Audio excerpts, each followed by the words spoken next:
What's up, sons? It's Blind Rod with Son of a Tech once again, and this video is kind of going out to friends and family in the inner circle that keep asking me about how to buy Bitcoin because there's a lot of misconceptions about it and it can be a little bit daunting and confusing. So I want to clear it up. So once again, this is kind of going out to friends and family.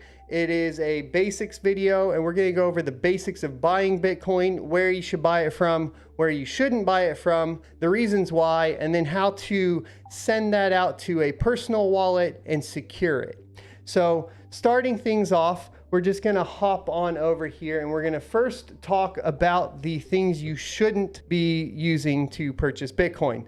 So the first one is Robinhood. So a lot of this is coming up because people saw the GameStop stocks and they got the Robinhood app, and then everybody went into the Dogecoin thing, and now it's kind of filtering into the Bitcoin thing. And you can buy Bitcoin or other currencies on Robinhood, but the fact is you don't actually really own it. And this is how you can tell really easily if you don't actually own real Bitcoin. If the application doesn't allow you to withdraw the coins, then you don't actually own it. And so the way cryptocurrency works is it's a public ledger and it records essentially transactions on that ledger. But if you buy on something like Robinhood, you're not actually transacting on the Bitcoin ledger. Therefore, there's no actual input for your purchase on the ledger, meaning you don't have any control over it. You can't actually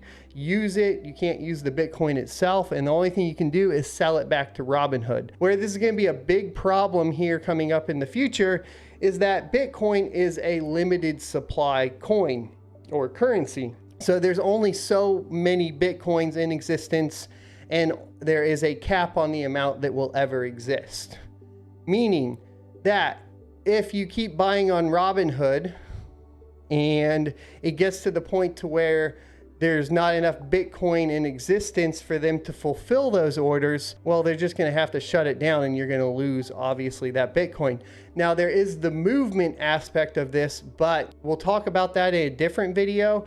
And that's kind of going, next level, where, Wall Street bets and people are talking about basically buying so much Bitcoin or cryptocurrency in something like Robinhood to the point to where Robinhood wouldn't actually be able to purchase all that Bitcoin to fulfill the orders. Now, what they'll probably do essentially is never actually buy the Bitcoin. We don't know what they're doing. They may have like a master wallet where they basically take your transaction and buy it for themselves and hold it in a single wallet. That's super dangerous too, because as we've seen in the past with a bunch of different exchanges, those master wallets can get hacked and they can lose all their cryptocurrency. And usually that also means that they're not going to pay you out. Okay. So another example of this where not to buy is going to be PayPal. I confirmed this by actually purchasing about $50 worth. And as you can see here, if I go in, I only have the option to buy and sell.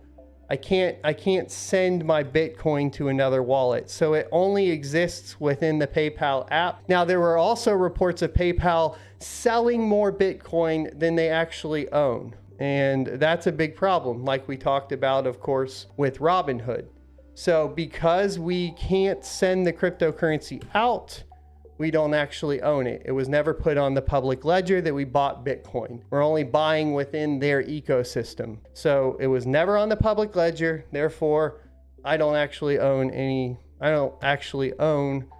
$50.22 or whatever of Bitcoin. So then you're going to ask, what are the options where I can actually buy real Bitcoin or cryptocurrency? And that's what we're getting to now. So the idea is if you're going to be purchasing Bitcoin, you want to purchase it through an application or a service that allows you to then send that Bitcoin outside of the application. So the easiest way to do this is going to be with Cash App.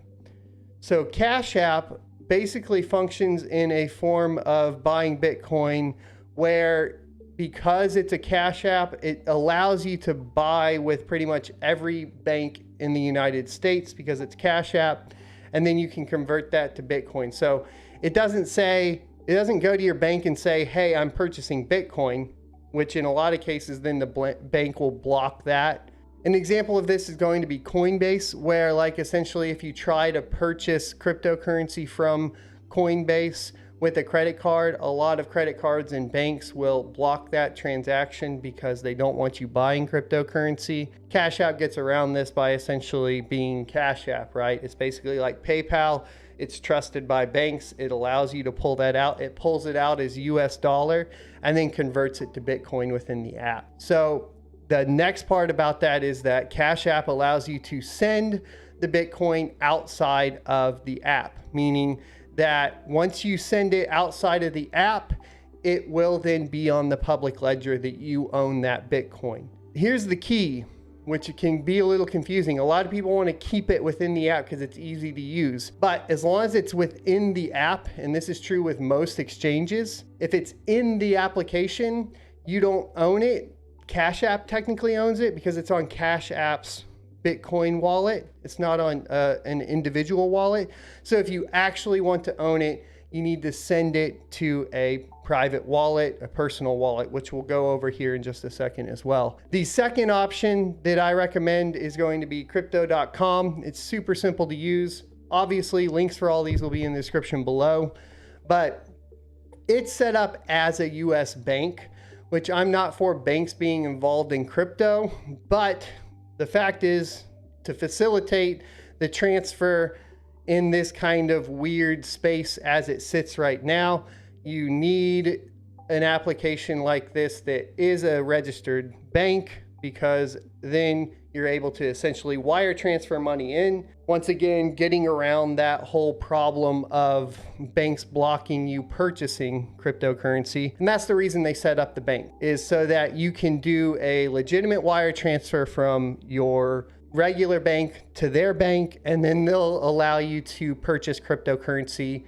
within the application. Now, crypto.com is going to require you to essentially verify your identity. So you will have to submit a picture, all of the information, the same information you would supply if you are essentially opening a bank account. So that process will take 1 to 3 days. And then once you've done that, you'll be able to send money in and move it around. I use it a lot. Obviously, we talk about it a lot on this channel. It's the easiest way for US residents to get into cryptocurrency a little bit deeper than Cash App. Whereas like Cash App is like just buy Bitcoin, send it out. The great thing is too, crypto.com already has the exchanges in there, and you can send any crypto that you buy in there outside. Once again, until you send that crypto outside of the application, even with crypto.com, you don't actually own it because it hasn't been recorded on the ledger, okay? So finally, what are the suggestions for wallets? There are a lot of different applications. There are applications you can run on your computer, and those are okay. They're known as hot wallets. The problem is that if you have that like on your everyday PC, it's then just a lot easier to access for hackers or malicious people or whatever. If you forget to lock your PC or you download a virus or whatever it may be, you risk losing the crypto that's on that PC. So if you are going to go that route, of course, my suggestion would be have like a regular, like an old laptop or something like that you keep your wallets on, that you then unplug from the internet and put in the safe when you're not using it to manage your cryptocurrency. But an easier way to really get into this is going to be a hardware wallet. Now, what I recommend here is going to be the Trezor One. There is a competitor called the Ledger, but the Ledger did keep people's information in a database that was leaked. I don't like it if companies keep my personal information in a database. Trezor doesn't do that, so I lean towards Trezor. However, Trezor has been hacked. They've been able to hack them. But the thing about that is, to explain how a hardware wallet works, is it's very similar to a YubiKey, which is a multi-factor authentication device that's a hardware, right? A piece of hardware. And the thing about that is unless the hacker has access to the hardware, they can't do anything. Meaning, even though like a Trezor could get hacked, they would have to have the Trezor to hack it. So if you have a Trezor and you basically put it in your safe or something along those lines, they aren't going to have access to the hardware device to then hack it. Also, the hack has been resolved with the newer devices and the newer firmware. It's just something to note that that has happened in the past. People figured it out. Obviously, lots of intelligent people working in the crypto space, lots of intelligent people interested in crypto, and those types of people like to learn how to hack devices and software. That's just part of the game here. So I think it's better that it got hacked. They said, you know, how they did it, and then Trezor resolved it. But anyways, that's my argument for Trezor versus Ledger. I own one. As you can see here, it says that I ordered one already and that I own one. I do use this, and we have a guide on the channel, so you can go check out that guide. It's very easy to use. And basically what you would do is after you buy your cryptocurrency in Cash App or crypto.com, you would then set up your Trezor. You would get the actual Bitcoin address for the Trezor, and you would send it from Cash App or crypto.com to the Trezor. And at that point, you own that Bitcoin. It's on the public ledger that Trezor wallet owns that Bitcoin. And at that point, nobody can take it away from you. Robinhood can't be like, whoops, we don't have it anymore. PayPal can't be like, whoops, we don't have it anymore. You own it. It's on the public ledger. Nobody can take that away from you at that point. So that's the basics of buying Bitcoin, and more of just a very simple overview of how to get into it. We can go over details. If you think there's anything that I need to go over that would help you out to understand it a little bit better, let me know in the comment section below. And I will see you next Tuesday.